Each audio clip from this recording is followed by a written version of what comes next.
오늘 함께 하실 말씀은 빌립보서 말씀입니다. 빌립보서 1장 1절에서 11절까지의 말씀입니다. 빌립보 교회는 사도행전 16장에 등장을 하는데요. 사실 사도 바울은 소아시아로 복음의 사역을 감당하려고 가려고 했습니다. 그런데 하나님이 그걸 막으셨습니다. 그리고 밤에 환상 중에 이런 것을 보게 됩니다. 어떤 한 마게도냐 사람이 나타나서 바울에게 손짓을 합니다. 바울 선생님, 우리에게 와서 도와주십시오 라고 손을 내미는 것이죠. 그리고 사도 바울은 소아시아로서의 복음의 사역을 접고 그 환상을 받고 그리고 마게도냐로 가게 됩니다. 그리고 그곳에서 세워진 첫 교회가 바로 빌립보 교회였습니다. 사실 아무것도 정해진 것이 없었습니다. 내가 복음의 사역을 감당하고자 가려고 했던 곳을 하나님이 막으셨습니다. 그리고 마게도냐 지방의 빌립보로 사도 바울은 보내지게 됩니다. 무엇 하나 이루어진 것이 아무것도 없이 그냥 하나님께서 보내주신다라고 하는 그 사명 하나 가지고 그곳으로 가는 것이죠. 거기서 처음으로 만난 사람이 바로 자주장사 루디아라고 하는 여인을 만나게 됩니다. 그리고 그 여인의 집에서 가정에서 교회가 세워지기 시작을 합니다. 이게 빌립보 교회의 시작입니다. 오늘날의 교회가 세워지는 과정과는 또 다른 방향으로 빌립보 교회가 세워졌던 것이죠. 사람들은 가정에 모이기 시작을 했습니다. 그리고 그들이 했던 것은 하나님의 말씀과 그리고 구제하는 일을 함께 감당을 했던 것입니다. 그리고 그곳에 사람들이 모이기 시작을 하고 복음의 능력으로 하나님의 영광을 나타낼 수 있도록 있던 모습들을 보게 되는 것이고, 사람들을 붙여주셔서 바울이 감옥에 있을 때에 간수까지도 복음의 사람으로 만들 수 있는 여정으로 만들어 놓았던 것이 바로 빌립보 교회였던 것입니다. 교회라고 하는 것이 무엇입니까? 예배 드리는 사람이 있으면 그것이 교회입니다. 예배 드릴 수 있는 여건 하나만 되더라도 그것이 교회입니다. 교회로 오라가 아닌 교회가 가겠다라고 하는 것이죠. 그리스도인의 선한 영향력을 가진 그 사람, 정말로 복음의 확실함을 가진 그 사람이 또 다른 믿지 않는 사람들에게 향해 가는 것, 그것 자체가 교회라고 하는 것입니다.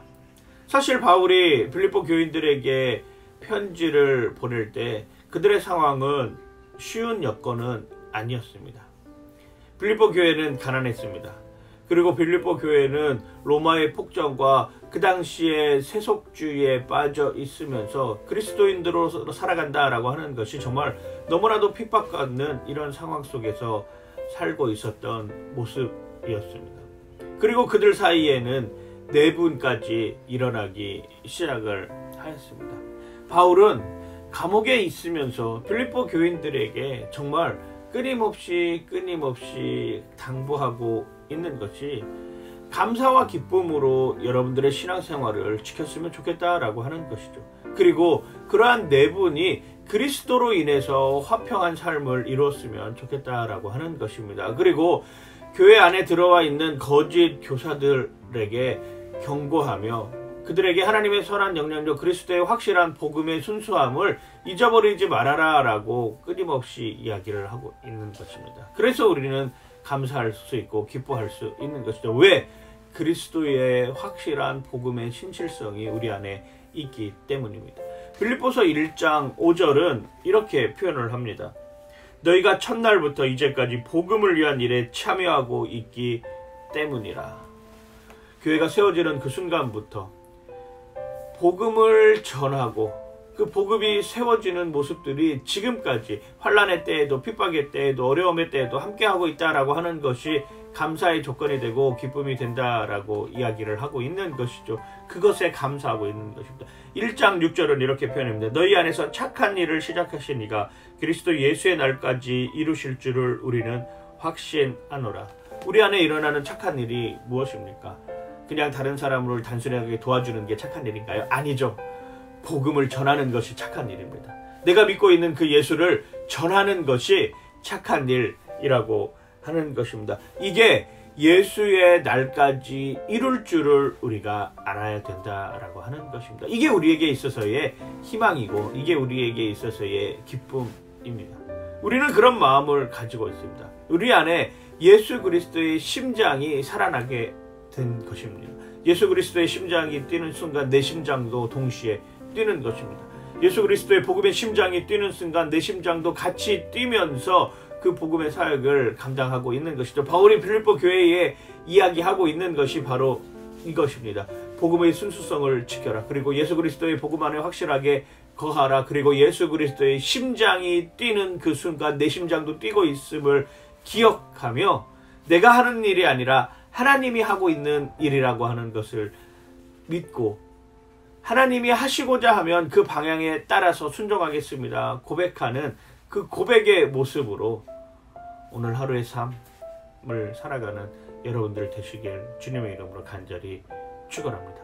오늘의 한 줄, 그리스도의 심장으로 살아라. 복음의 순수성을 잃지 않고 그리스도의 심장으로 살아가는 저와 여러분들 되시길 주님의 이름으로 간절히 축원하고 축복합니다. 파이팅! 하나님 감사합니다. 예수 그리스도의 복음의 순수성을 잊어버리지 않고 하나님이 하시려면 하고 하나님이 하지 말라고 하면 하지 않는 그러한 모습으로 예수 그리스도의 심장을 가지고 살게 하여 주시옵소서. 감사드리며 예수님 이름으로 기도드립니다. 아멘.